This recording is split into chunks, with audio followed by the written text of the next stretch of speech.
The wedding dress felt like a prison as Marianne Preston stumbled through the darkness, her breath coming in ragged gasps while thorny brush tore at the expensive silk her mother had spent months selecting. She had climbed out of her second-story window in Philadelphia just hours before dawn, knowing that by sunrise her father would discover her empty room and the note she had left behind explaining that she could not marry a man twice her age who looked at her like a possession to be acquired rather than a person to be cherished. The year was 1879, and proper young ladies did not flee their own weddings, but Marianne had never been particularly good at being proper. At 22, she had read more books than most men in her social circle, had opinions about politics that scandalized dinner guests, and harbored dreams of seeing the country beyond the suffocating confines of high society drawing rooms. When her father had announced her engagement to Harrison Whitmore, a wealthy industrialist of 47 with cold eyes and colder hands, something inside her had finally broken free. She had taken what money she could gather, sewn her grandmother's jewelry into the hem of a practical traveling dress, and bought a train ticket heading west.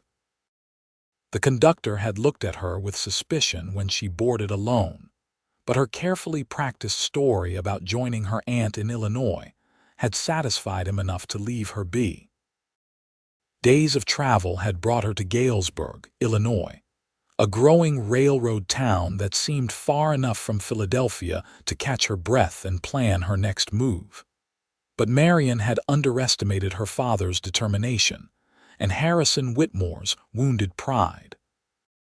Somehow, they had traced her route, and now, just 3 days after her arrival in Galesburg, she had spotted one of her father's men questioning the hotel clerk.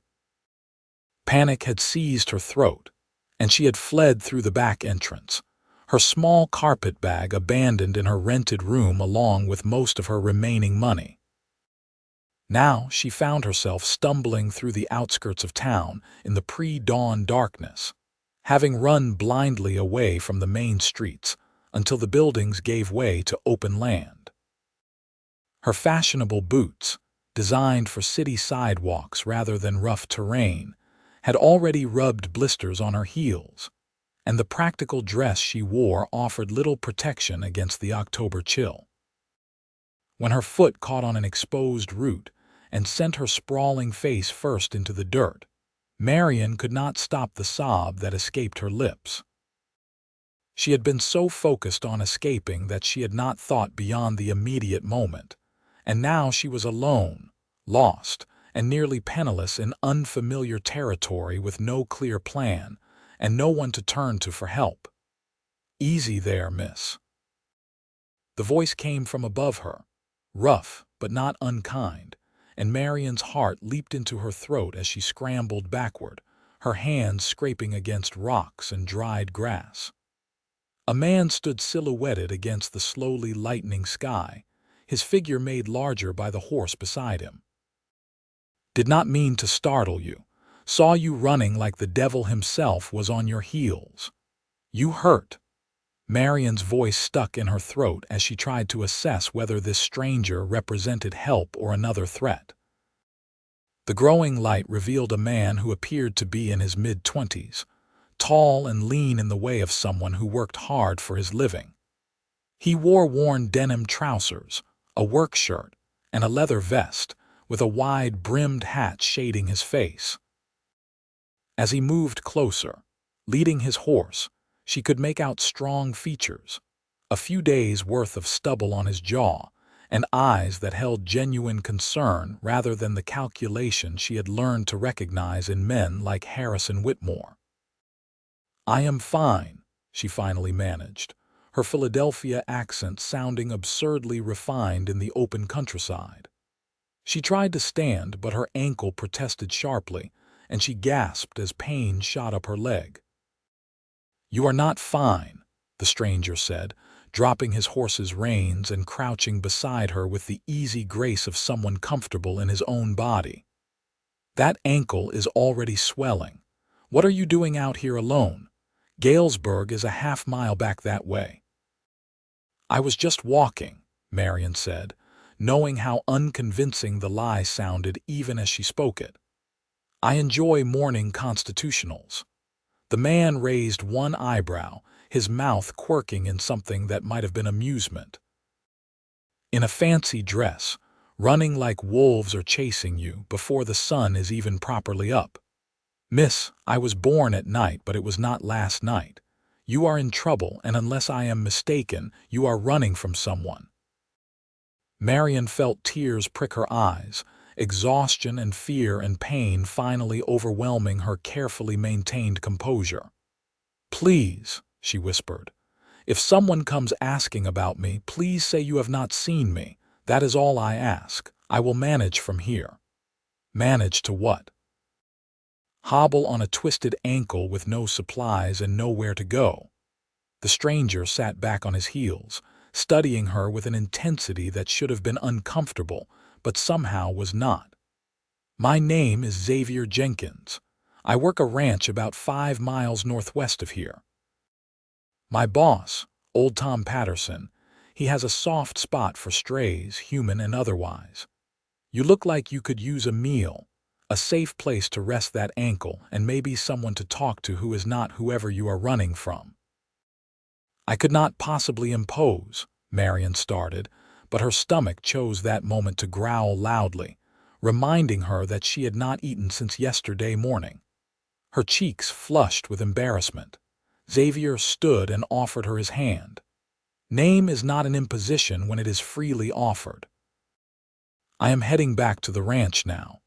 You can ride my horse, tell me as much or as little of your story as you want, and decide what to do next with a clear head and a full stomach. Or you can stay here and hope that whoever you are running from does not find you before that ankle heals enough to walk on. Your choice, miss."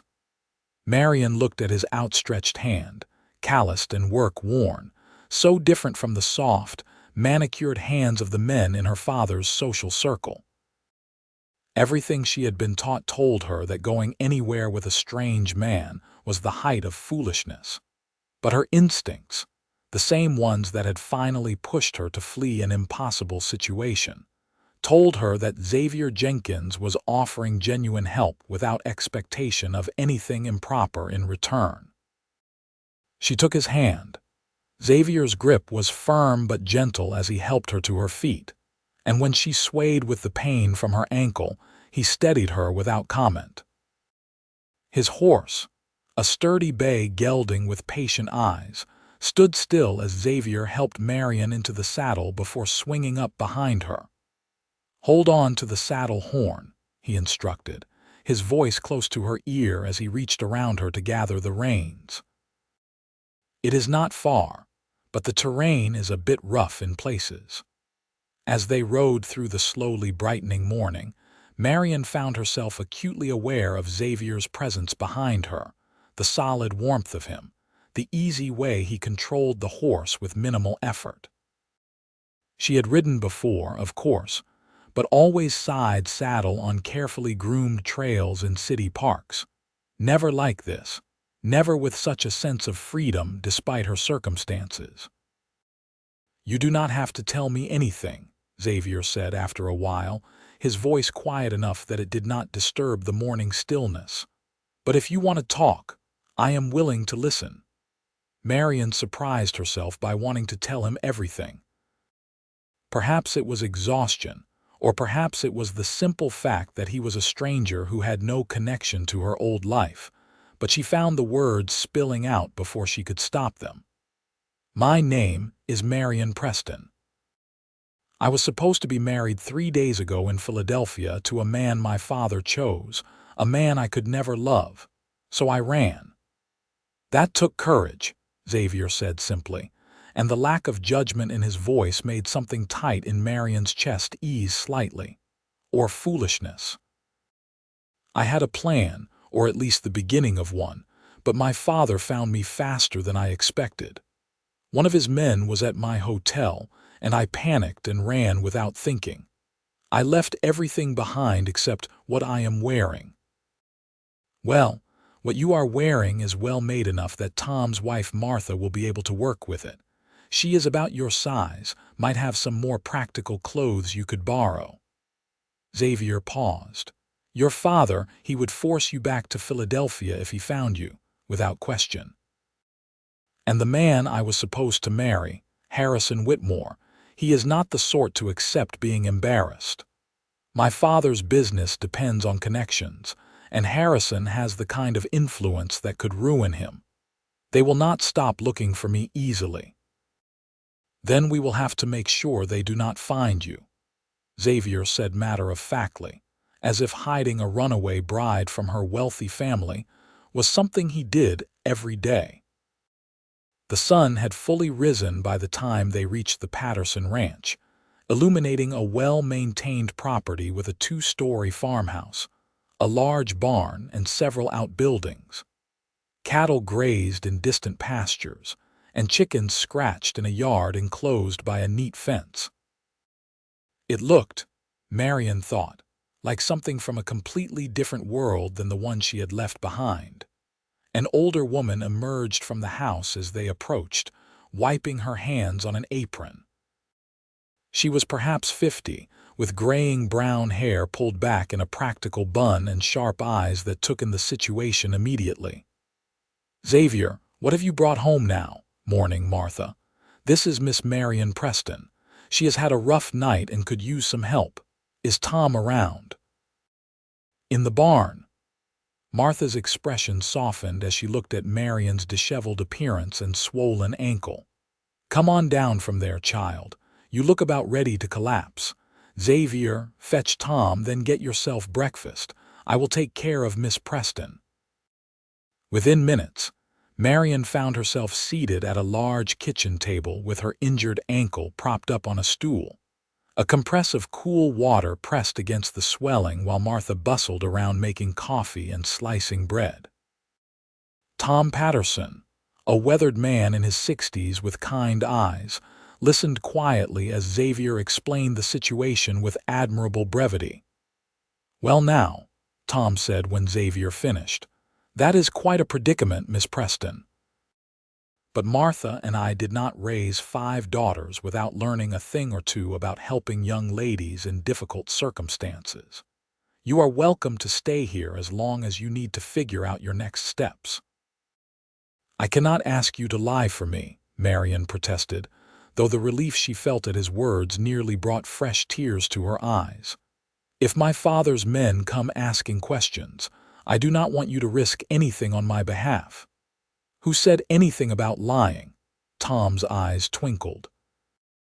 "If anyone comes around asking about a fancy Philadelphia lady, well, we have not seen any such person. We have seen a young woman named Mary Parker, a cousin of my late sister's, come to help Martha around the house. Completely different person altogether." Despite everything, Marianne felt a laugh bubble up in her throat. "You have this remarkably well planned for something you just heard about 5 minutes ago." Martha smiled as she set a plate of bread, butter, and jam in front of Marianne. "Like Tom said, we raised 5 daughters. You are not the first young woman to need a place to land while running from circumstances she could not control. We just usually had more warning." She paused. "Though I will say, Xavier has never brought one home before. That boy usually just helps with injured animals."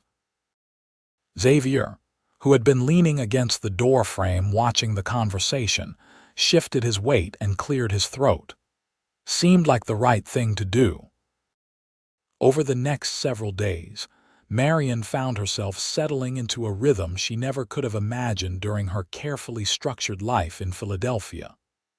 Her ankle, which had fortunately been sprained rather than broken, improved with rest and Martha's competent care. True to her word, Martha provided practical clothing, simple cotton dresses and sturdy boots that had belonged to one of her daughters, all of whom had married and moved to their own homes.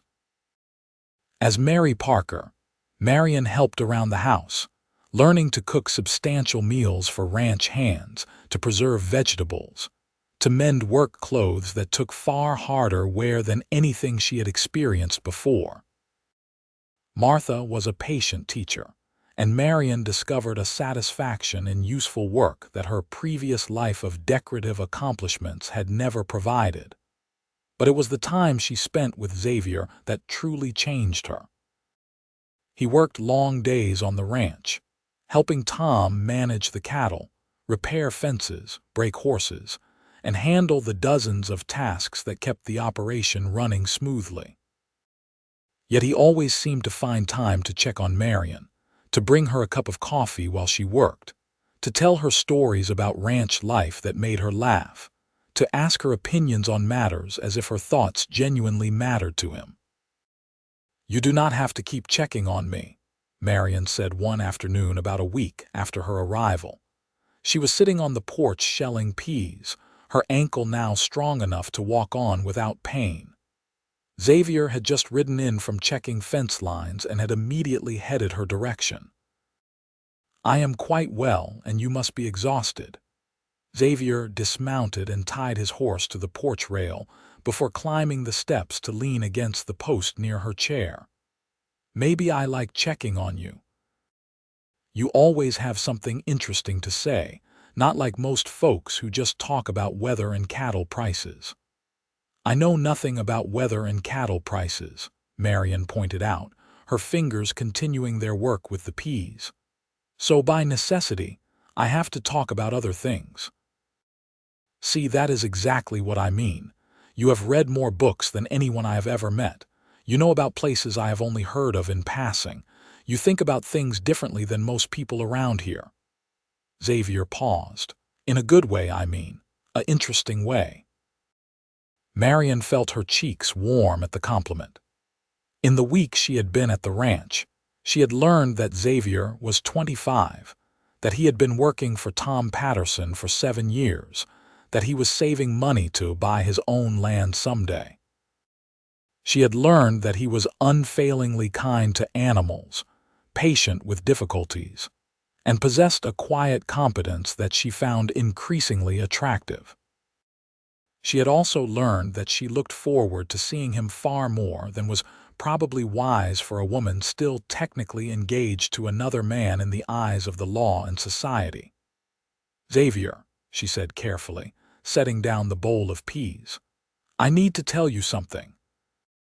I am grateful, more than I can express, for what you and Tom and Martha have done for me. But I am not free. Harrison Whitmore would say I am still engaged to him, and my father would certainly agree. Until I find a way to formally break that engagement, I am in a sort of limbo, and it would not be fair to you for me to mislead you about that." Xavier was quiet for a long moment, his eyes on the horizon where the sun was beginning its descent. "Did you agree to marry him? Or did your father make that decision for you?" "My father made it, but I was expected to comply, and I did not refuse him to his face until I ran. Then, in my view, there was never a real engagement, just your father's business arrangement. You do not love this Harrison Whitmore, do you?" "I barely know him.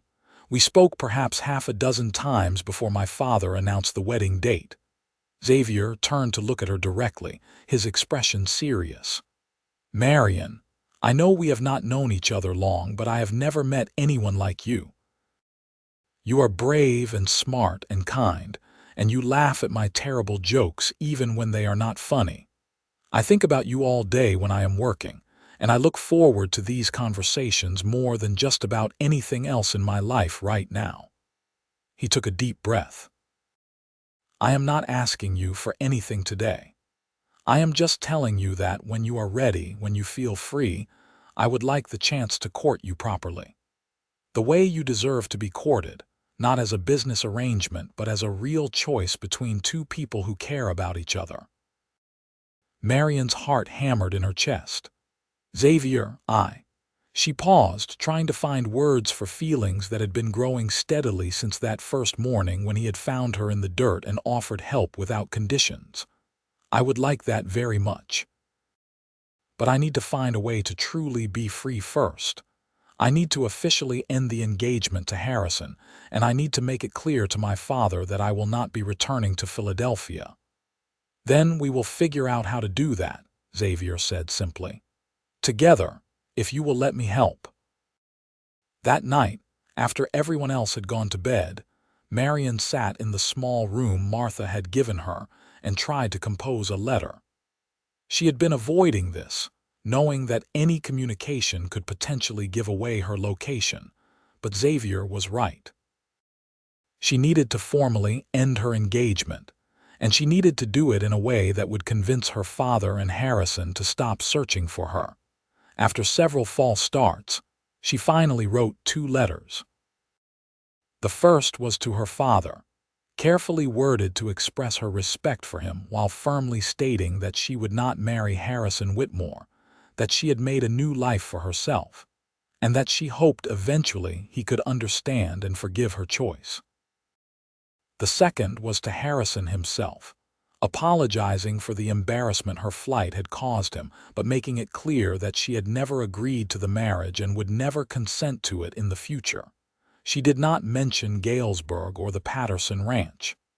Instead, she dated the letters from St. Louis and asked Martha to have Tom post them from there on his next supply trip, which would hopefully throw off any attempts to trace her current location. The weeks that followed were some of the happiest Marianne had ever known, despite the uncertainty of her situation.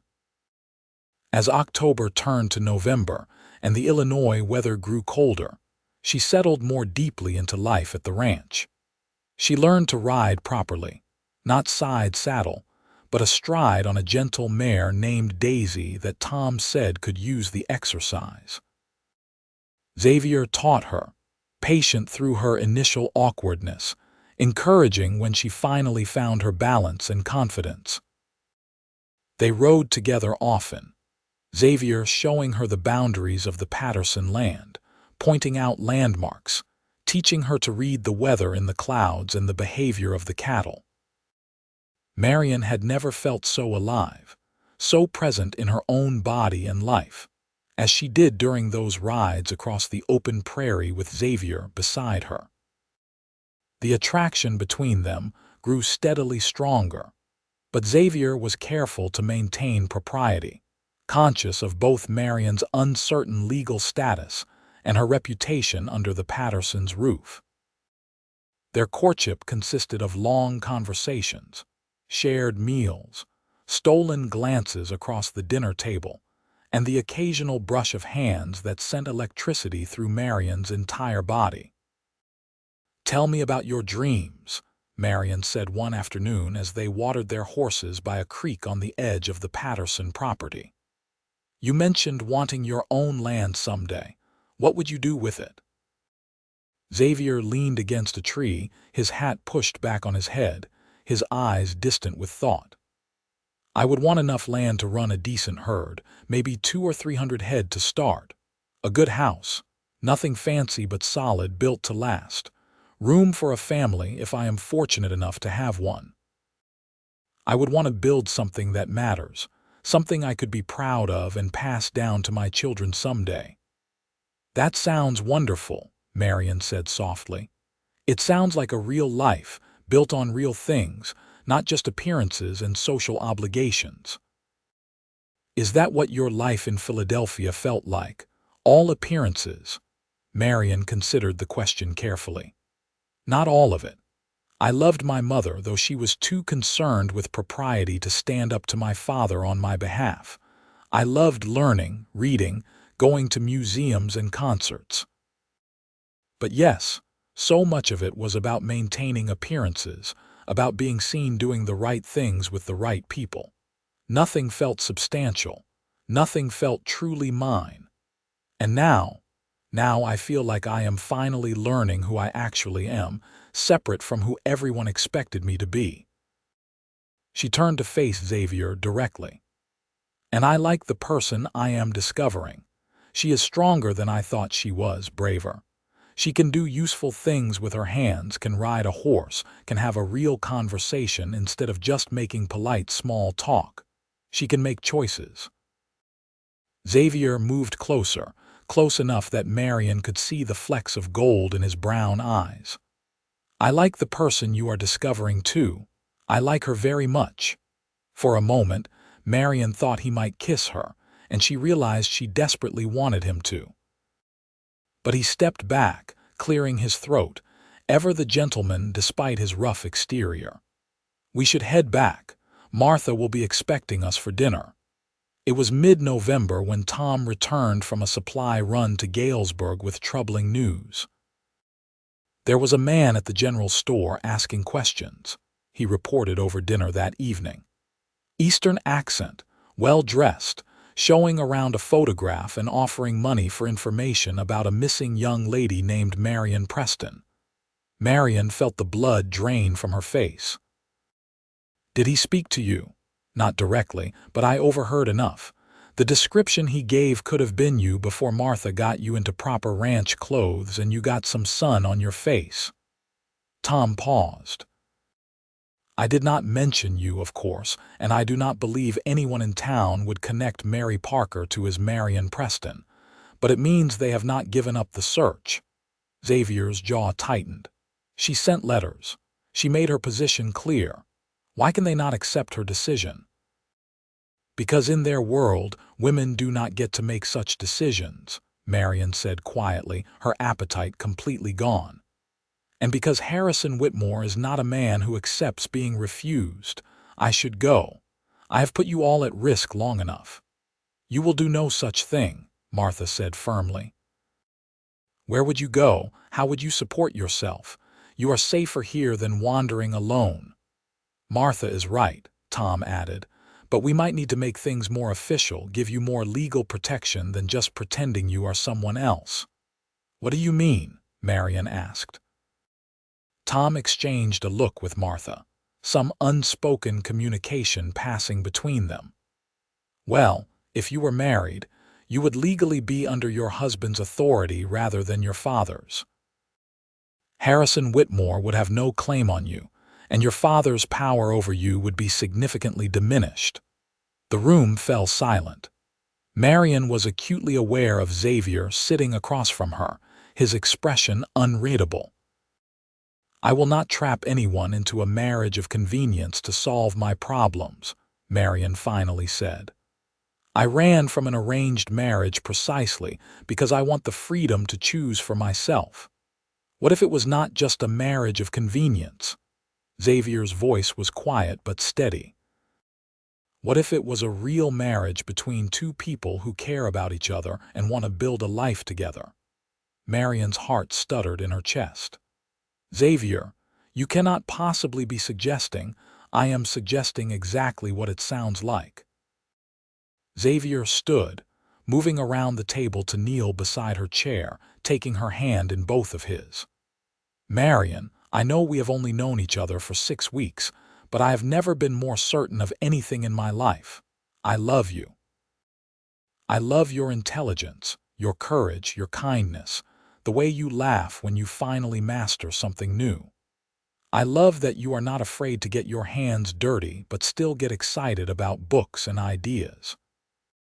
I want to marry you, not just to protect you from your father and Harrison Whitmore, though I would be honored to do that.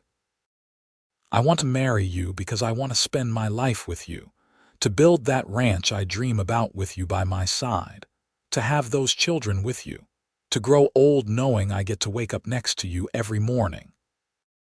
Tears streamed down Marianne's face as she looked at this incredible man kneeling before her, offering her everything she had not even known she wanted. "I love you too," she whispered.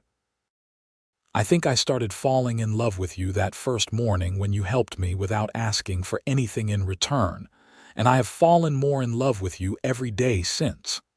But are you certain? Marriage is forever, and we have known each other such a short time." "I have known men for years without learning half as much about their character as I have learned about yours in 6 weeks, Xavier said. "And yes, I am certain, but only if you are. I will not pressure you into another marriage you do not want. If you need more time, If you would rather I just help you get away safely and see what develops between us later, I will do that. Marianne thought about her life in Philadelphia, about the cold, calculating way Harrison Whitmore had looked at her, about her father's determination to arrange her life according to his business needs. Then she thought about the life Xavier was offering, the freedom to choose, the partnership built on genuine affection and shared dreams, the man who saw her as an equal rather than a possession. "Yes," she said, her voice growing stronger. "Yes, I will marry you. Not because I am running from Harrison Whitmore, but because I am running toward a life with you." Xavier's face lit up with pure joy as he stood, pulling Marianne to her feet and into his arms. For the first time he kissed her, a gentle kiss full of promise and restrained passion, mindful of Tom and Martha watching with matching smiles. "Well then," Tom said, clearing his throat, "I suppose we should start making arrangements. We will need to get the minister out here, and Martha will want to prepare a proper meal. What do you think, Martha? Could we manage a wedding by the end of the week?" "I could manage it by tomorrow if needed, but giving people a few days to prepare seems more civilized," Martha said, already mentally planning. "Marianne, dear, you and I need to have a conversation about what to expect on your wedding night unless your mother already explained such things." Marianne felt her cheeks flush. She did not. "She said Harrison would guide me through my wifely duties when the time came," Martha snorted. "Typical. Well, you should know what to expect with a man who actually cares about your comfort and pleasure, not just his own convenience. Come with me." As Martha led her away, Marianne caught Xavier's eye and saw a tenderness there that made her heart full to bursting.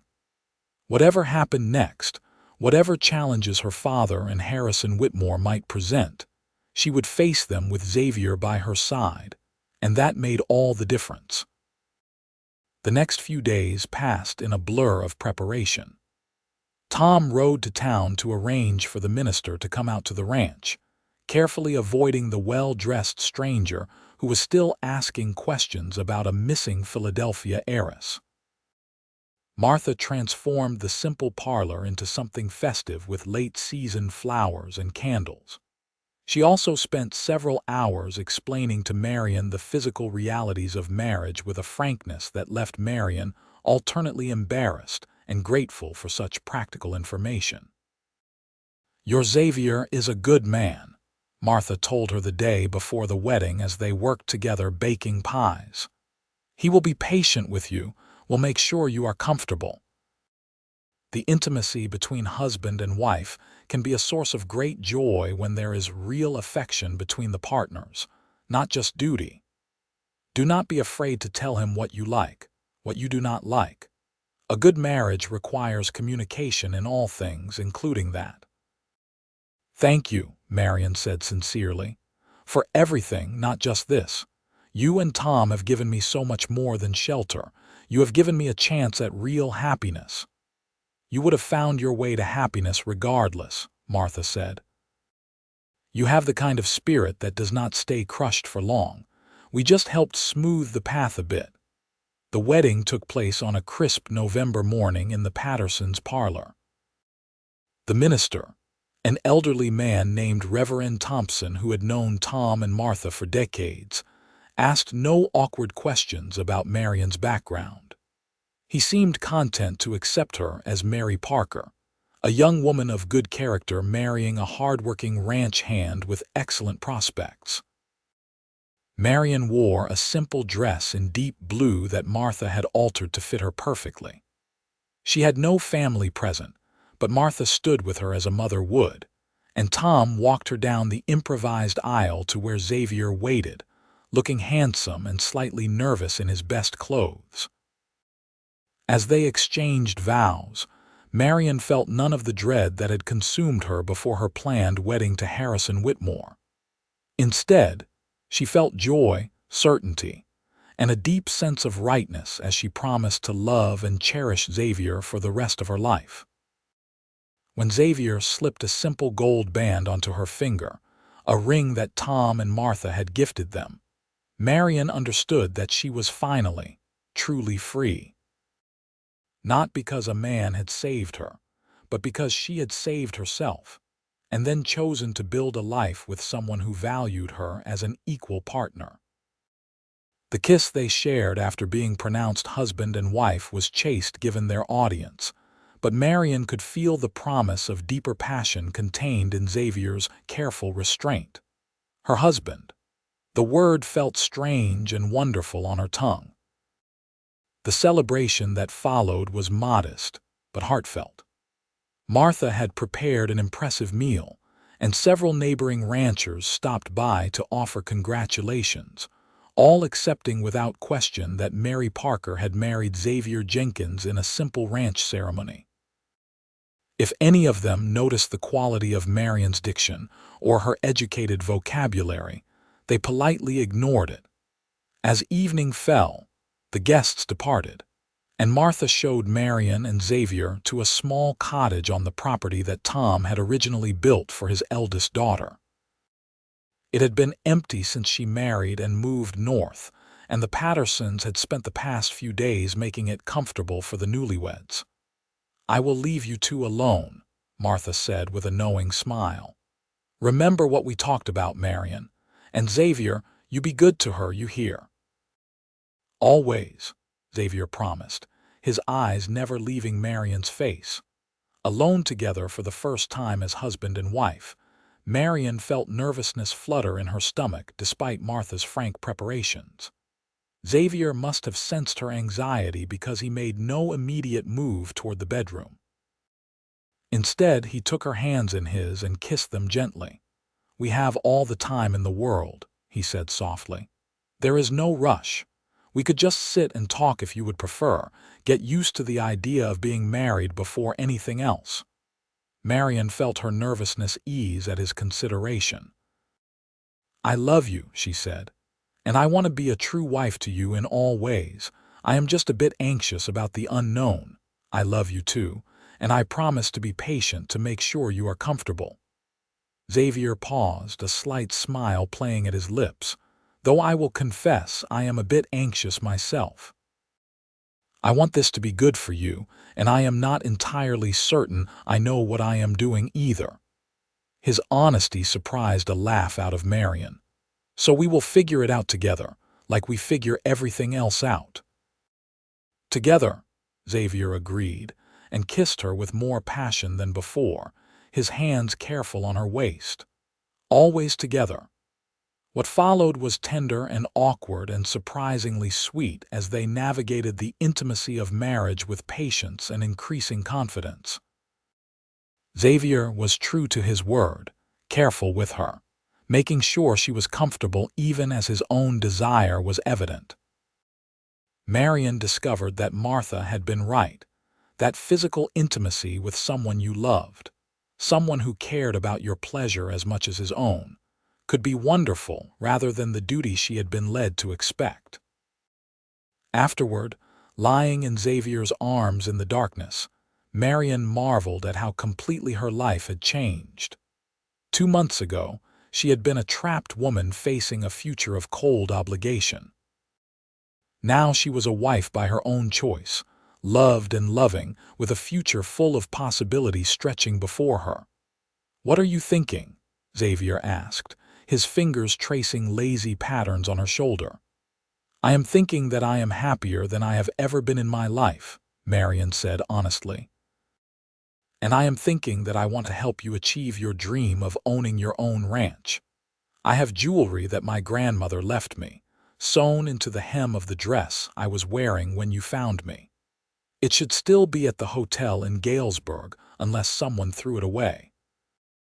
That jewelry is worth quite a bit. We could use it as a start toward buying land." Xavier was quiet for a moment. "Are you certain? That jewelry is yours, your inheritance. And I want to invest it in our future. I am your wife now, Xavier. Your dreams are my dreams. Let us build something together." The next few weeks settled into a comfortable pattern as Marianne and Xavier adjusted to married life. They continued to live in the small cottage on the Patterson property while Xavier worked the ranch. Marianne helped Martha with household tasks during the day, but spent her evenings with her husband, sharing meals, conversation, and the growing intimacy of two people learning to be partners in all aspects of life. Tom helped Xavier retrieve Marianne's carpetbag from the hotel in Galesburg, using the story that Mary Parker had left it behind during a previous visit to town.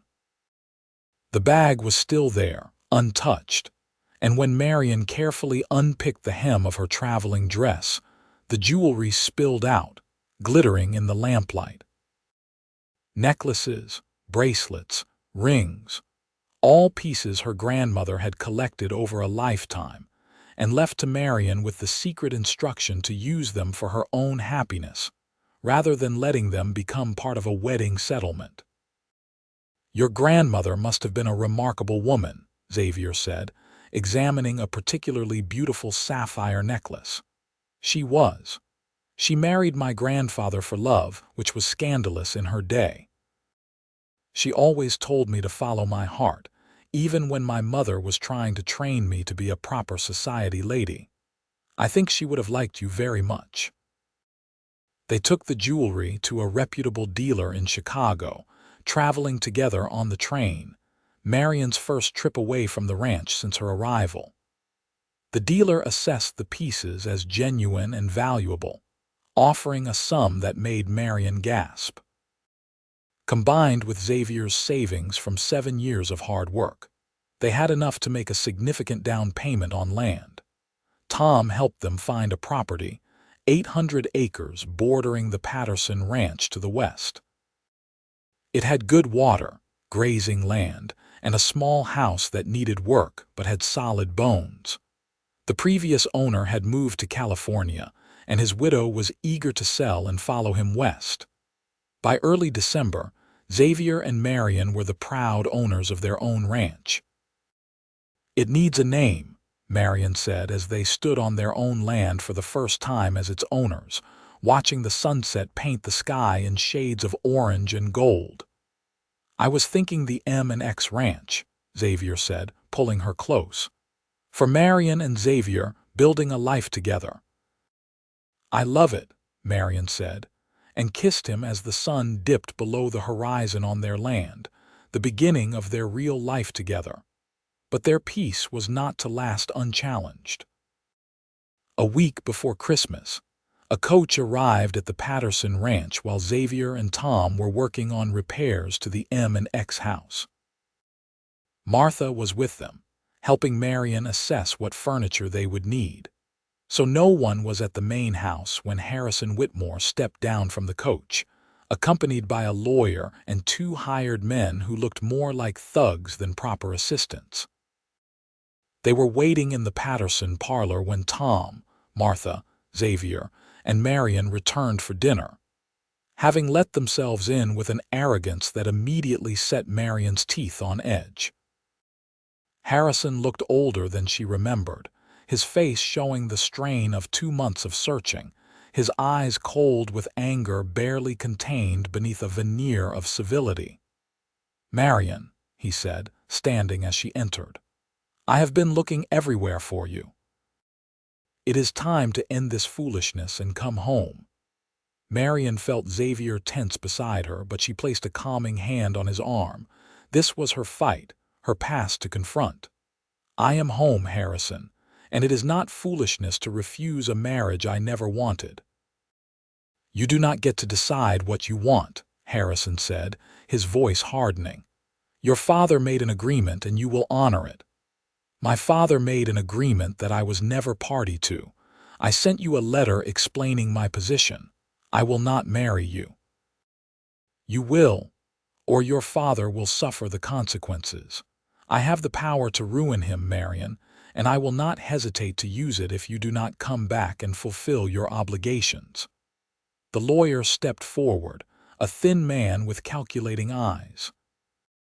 "Miss Preston, I must inform you that your behavior constitutes breach of contract. Mr. Whitmore has invested considerable resources in preparation for this marriage. If you refuse to honor the agreement, your father could face legal action that would bankrupt him. She is not refusing anything, Xavier said, his voice deadly calm, because there is nothing to refuse. The woman you are speaking to is not Miss Preston. She is Mrs. Jenkins, my wife, legally married before God and witnesses. She is under my authority now, not her father's and certainly not his. He nodded toward Harrison with barely concealed contempt. Harrison's face flushed an ugly red. That is impossible. She was engaged to me. Any marriage she entered into would be invalid. An engagement she never consented to and formally ended via written correspondence. Her marriage to me is perfectly legal and properly recorded with the county. Tom stepped forward, his voice carrying the authority of a man who had lived in this community for decades. Now, you are in my home without invitation, making threats against a married woman under my protection. I suggest you leave before I have the sheriff escort you out. The lawyer looked less certain now, shuffling through papers as if searching for some legal precedent that would support his client's position. Mr. Whitmore has rights as the injured party in a breach of contract.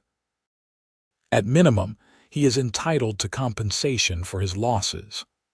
I have no contract with Mr. Whitmore, Marianne said clearly. My father may have made agreements, but I signed nothing, promised nothing of my own free will. If Mr. Whitmore feels he has been wronged, he may take it up with my father, but he has no claim on me. You think you can hide out here playing rancher's wife and escape the consequences of your actions? Harrison's composure was cracking, revealing the entitled fury beneath.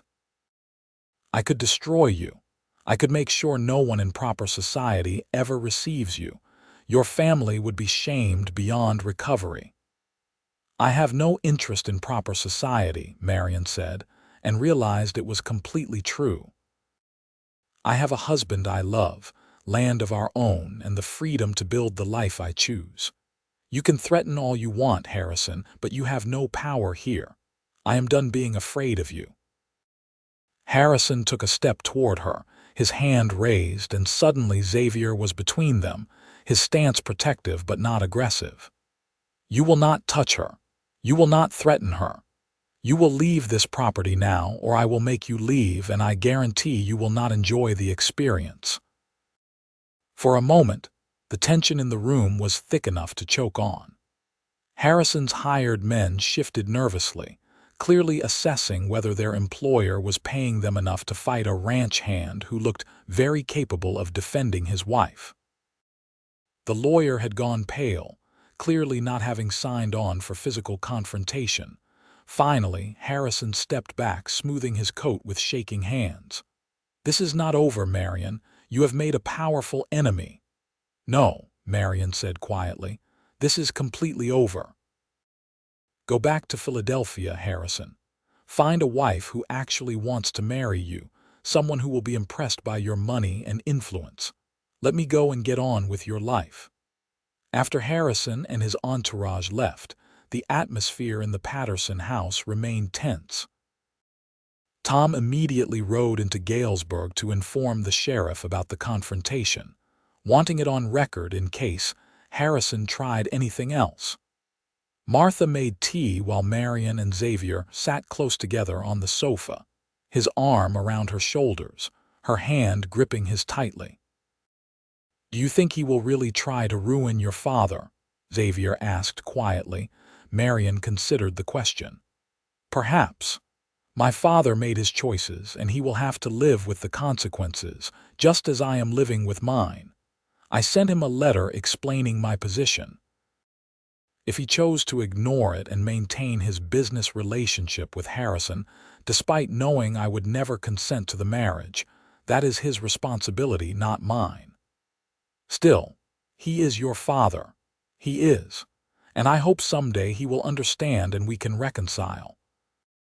But I cannot set myself on fire to keep him warm, Xavier. I cannot sacrifice my entire life to protect him from the consequences of his own decisions." She turned to look at her husband directly. "Are you having second thoughts about marrying me, about all the complications I brought into your life?" "Not for 1 second," Xavier said firmly. "You are the best thing that has ever happened to me, Marianne. I would fight a dozen Harrison Whitmores to keep you safe and happy. I just hate that you have to deal with this at all. I ran from it once. I would rather face it head-on this time with you beside me." Marianne leaned her head on Xavier's shoulder. "Together, remember, always together," Xavier agreed, kissing the top of her head. The next few weeks passed without further incident. Tom heard through his connections that Harrison Whitmore had indeed returned to Philadelphia, though whether he would follow through on his threats remained to be seen. Marianne tried not to worry about it, focusing instead on the life she was building with Xavier. By January, they had moved into their own house on the M&X ranch. It was modest compared to the Philadelphia mansion Marianne had grown up in, but it felt more like home than any place she had ever lived. She and Xavier worked together to make it comfortable, building furniture, sewing curtains, planning where they would eventually add on rooms for the children they both hoped to have. Xavier purchased 20 head of cattle to start building their herd, and Marianne learned the business side of ranching, keeping careful records of expenses and income, planning for future growth. She discovered she had a head for numbers and organization, skills that proved invaluable as they worked to establish their operation. Life was hard in ways Marianne had never experienced before. The Illinois winter was brutal, and keeping the cattle fed and healthy required long hours of work in freezing temperatures. Her hands, once soft and carefully manicured, became rough and calloused. Her body grew stronger from physical labor, but she had never been happier. At night, she and Xavier would sit by the fire, planning their future, reading together from the small collection of books Marianne had acquired, talking about everything and nothing. Their physical intimacy deepened as well, the initial awkwardness giving way to genuine passion and playfulness as they grew more comfortable with each other. "I love this life," Marianne said one evening in late January as they prepared for bed. "I know it is hard, and I know we are not wealthy, but I love it. I love working beside you, building something real with my own hands. I love that our success or failure depends on our efforts, not on social connections or manipulation. You have worked harder in 4 months than most society ladies work in a lifetime," Xavier said, pulling her close. "I am proud of you, Marianne, proud of your strength, your resilience, your willingness to learn new things." "I am proud of us," Marianne corrected. "We make a good team." In February, a letter arrived from Philadelphia, forwarded through a complicated series of addresses to protect their location. It was from Marianne's mother, brief and carefully worded, clearly written without her father's knowledge. She expressed relief that Marianne was safe and married to someone she had chosen freely. She mentioned that Harrison Whitmore had indeed tried to retaliate against Marianne's father financially, but that her father's business was more resilient than Harrison had anticipated, and the damage had been manageable. She closed by saying that she hoped someday they could reconcile, that she understood why Marianne had run, and that she wished her daughter happiness. Marianne cried as she read the letter, relieved to have some connection with her mother restored, grateful that her flight had not completely destroyed her family. She wrote back immediately, carefully describing her life without giving too many specific details that could be used to track her, expressing love for her mother and hope for future reconciliation.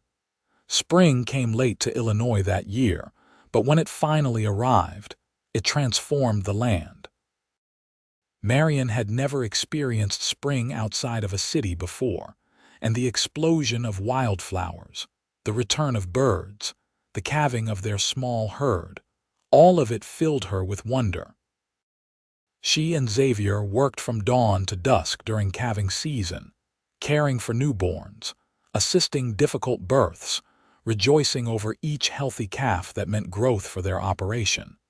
In May, Marianne realized her monthly courses were late. She waited another week, afraid to hope, before finally mentioning it to Martha during a visit to the Patterson ranch. Martha's face lit up with joy. "Oh, honey, that is wonderful news. How are you feeling? Any sickness in the mornings?" "A bit queasy, but nothing terrible." "Martha, do you really think I could be pregnant?" "I would bet money on it. The timing is right. You have that certain glow about you. Have you told Xavier yet?" "I wanted to be certain first, but I think I will tell him tonight." That evening, Marianne prepared Xavier's favorite meal and waited nervously for him to come in from his work. When he entered, tired but smiling as always to see her, she could not contain the news any longer. "Xavier, I think I am pregnant." His reaction was everything she could have hoped for. The exhaustion dropped away from his face, replaced by pure joy as he picked her up and spun her around, laughing. "Truly, we are going to have a baby." "I believe so. We should probably confirm it with a doctor, but all the signs are there." Xavier set her down carefully as if she had suddenly become fragile. "This is the best news. A baby, our baby. When, if I am calculating correctly, probably late December or early January. A winter baby. We will need to make sure the house is warm enough, and you will need to take it easier as you get further along. No heavy lifting or dangerous work." Xavier was already planning, his mind racing ahead to all the preparations that would need to be made. Marianne laughed and cupped his face in her hands. "We have months to prepare. For now, let us just enjoy the moment." The pregnancy progressed normally, confirmed by a doctor in Galesburg who knew them as Mary and Xavier Jenkins, and asked no awkward questions about Marianne's educated accent or refined manners. As summer heat gave way to autumn cool, Marianne's body changed, her belly swelling with the life growing inside her.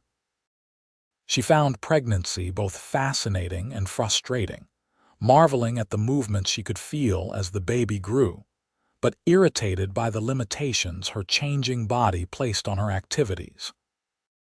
Xavier was unfailingly patient and supportive, taking on extra work without complaint, helping with tasks that became difficult for Marianne, and expressing constant wonder at the miracle of the child they had created together.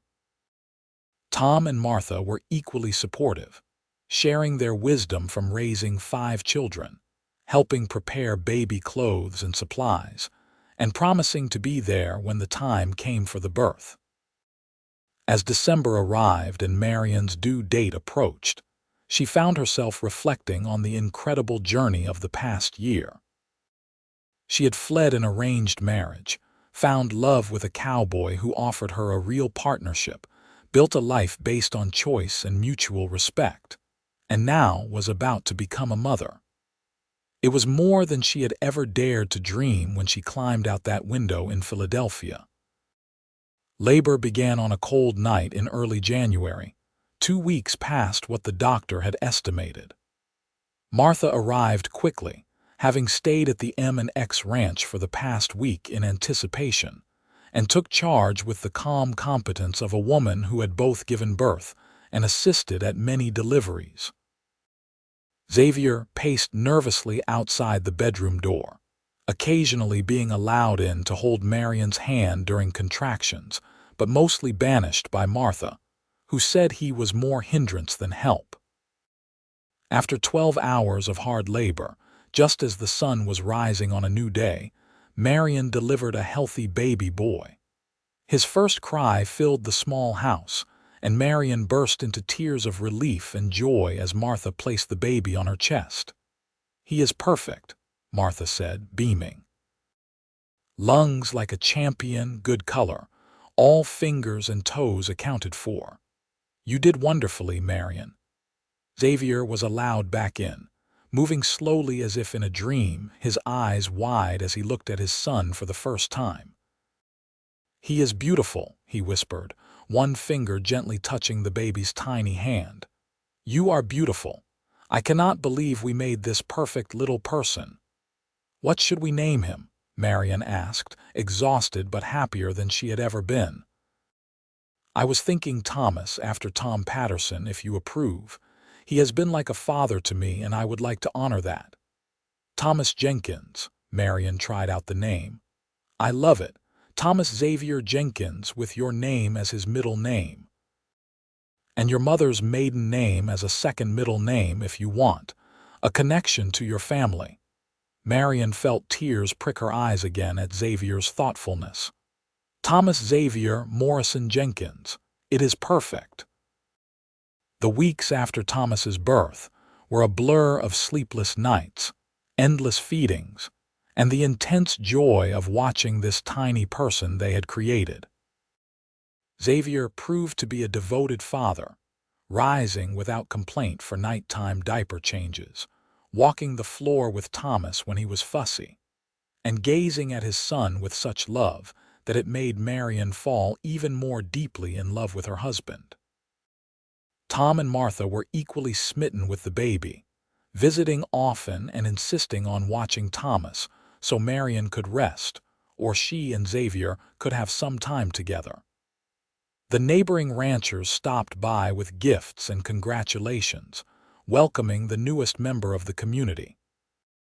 As winter gave way to spring and Thomas grew from a fragile newborn into a chubby, smiling infant, Marianne marveled at the richness of her life.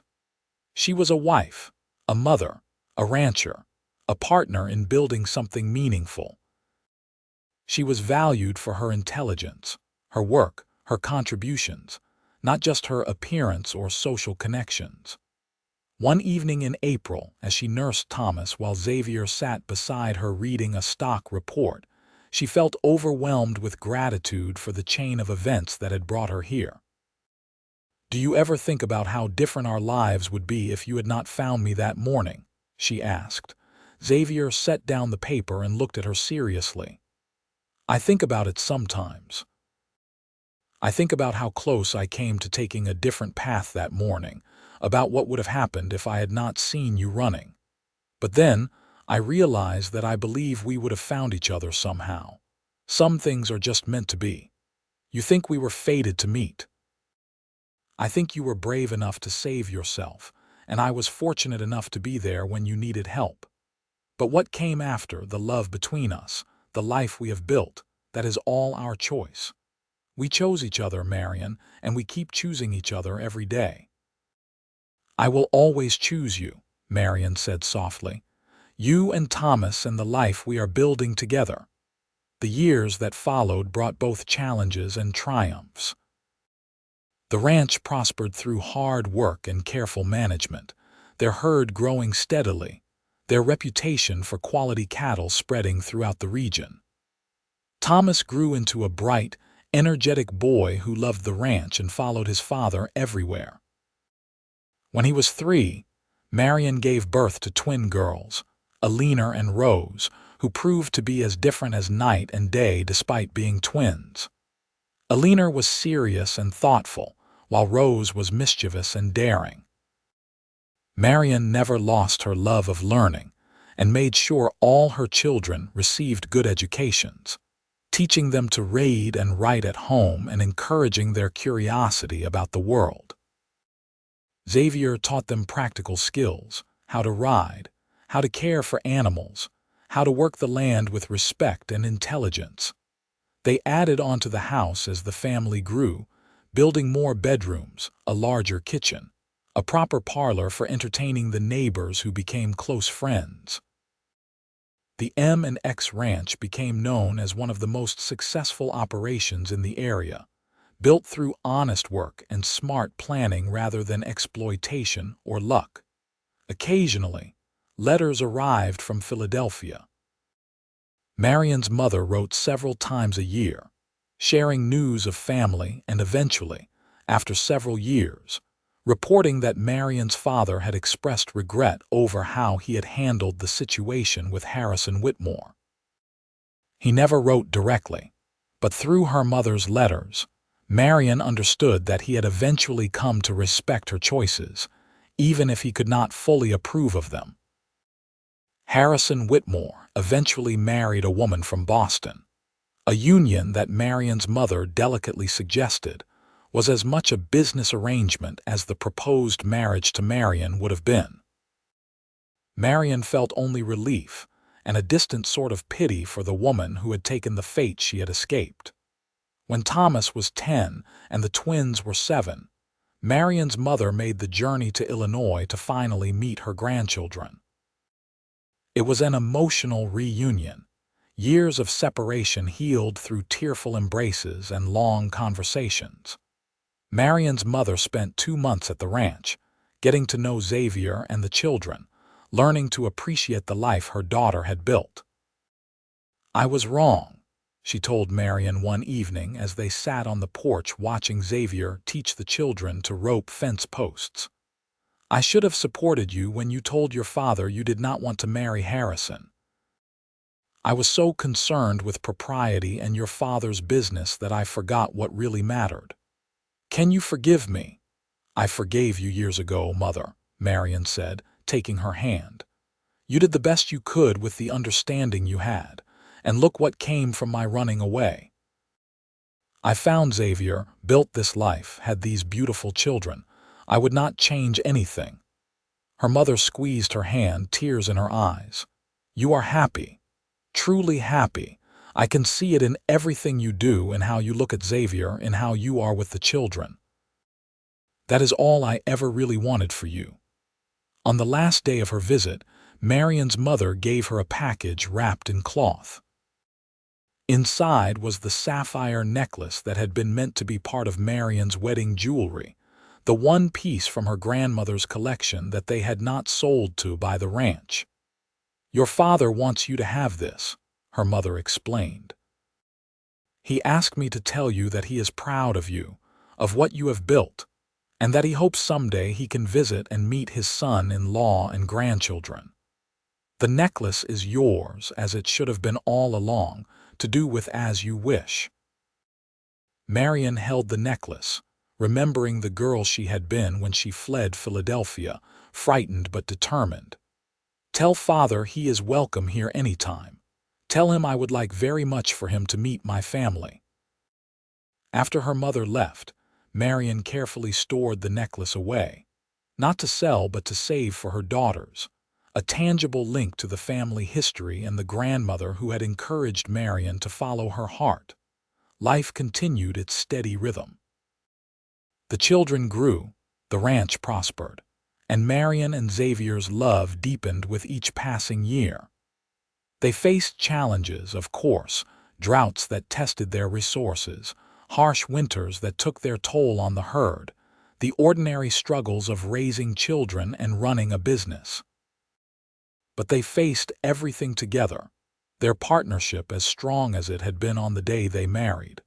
When Thomas was 15, Marianne's father finally made the journey to Illinois, his health failing but his determination strong. The reunion was awkward at first, years of estrangement and hurt feelings creating barriers between them. But watching him interact with his grandchildren, seeing the pride in his eyes as he toured the ranch and heard about their successes, Marianne felt the last of her anger and resentment fade away. "You chose well," her father told her on his last evening at the ranch. "Xavier is a good man, hardworking and honest. He loves you and treats you as an equal. I was wrong to try to force you into a marriage with Whitmore. I should have listened to you. You are here now," Marianne said simply. "That is what matters." The children have loved getting to know their grandfather. "I wasted years being stubborn and proud," her father said. "Do not make the same mistake, Marianne. Life is too short to hold on to anger and regret. I am fortunate you were willing to forgive me." Her father died 2 years later, having made peace with his daughter, and having had the chance to know his grandchildren. He left Marianne a substantial inheritance, which she and Xavier used to expand the ranch further and to establish a fund for the children's future education. As Marianne approached 40, she found herself reflecting on the incredible journey her life had taken. From a frightened young woman fleeing an arranged marriage to a confident ranch owner, wife, and mother of 3 remarkable children, she had become someone she barely would have recognized in that girl climbing out a Philadelphia window. "You have any regrets?" Xavier asked her one evening as they sat together watching the sunset, a ritual they had maintained throughout their marriage. The children were grown now, Thomas nearly ready to take over the ranch, the twins pursuing their own dreams, Alina wanting to be a teacher and Rose determined to study veterinary medicine. "Not one," Marianne said honestly. "Everything I have, everything I am, comes from that moment I decided to save myself. And then from the moment you offered me real choice, real partnership, real love. How could I regret any of that? We have had a good life," Xavier agreed, pulling her close. "Better than I ever imagined when I was a young ranch hand dreaming of someday owning my own land." "We built it together," Marianne reminded him. "Just like you promised that first day. Together." As the years continued to pass, the M&X Ranch remained a thriving family operation.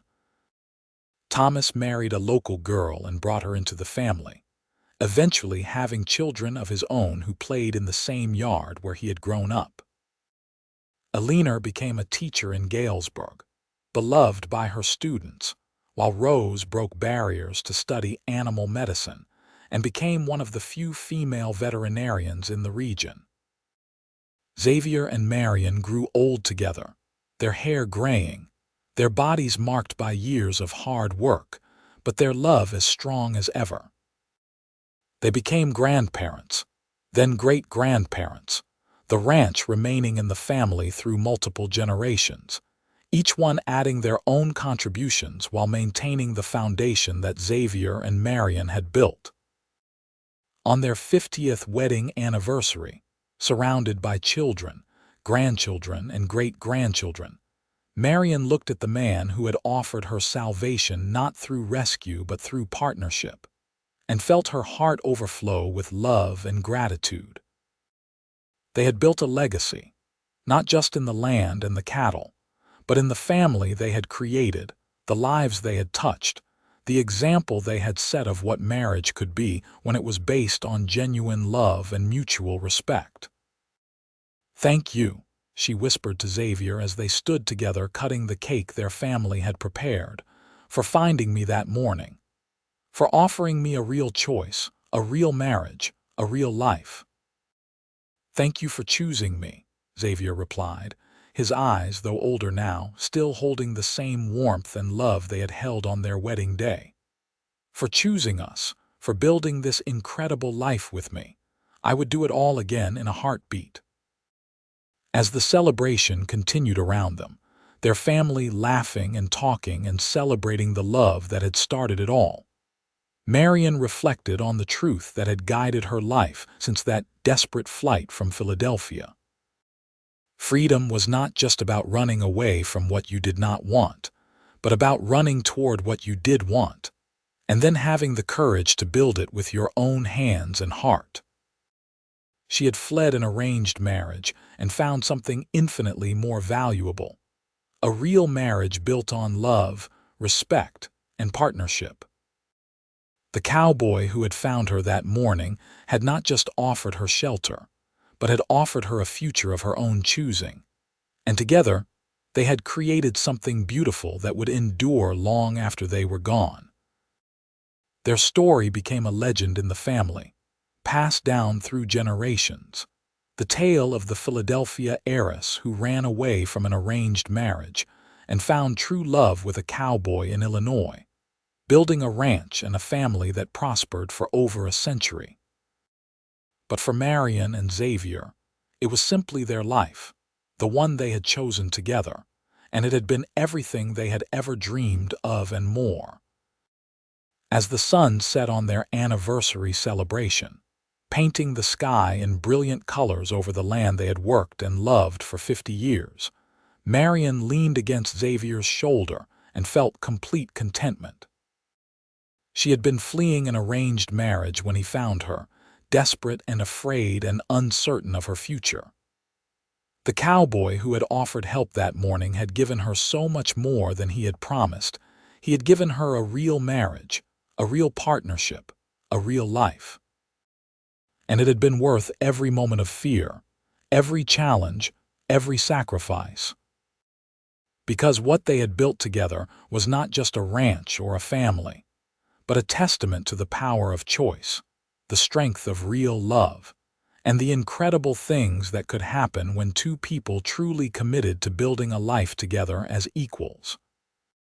Their love story did not end with grand gestures or dramatic declarations, but with the quiet, steady devotion of two people who chose each other every day for 50 years, and would continue choosing each other for however many days they had left. It was, Marianne thought as Xavier kissed her temple while their great-grandchildren played at their feet, the most perfect ending she could have ever imagined, and simultaneously, the beginning of a legacy that would continue long after they were gone.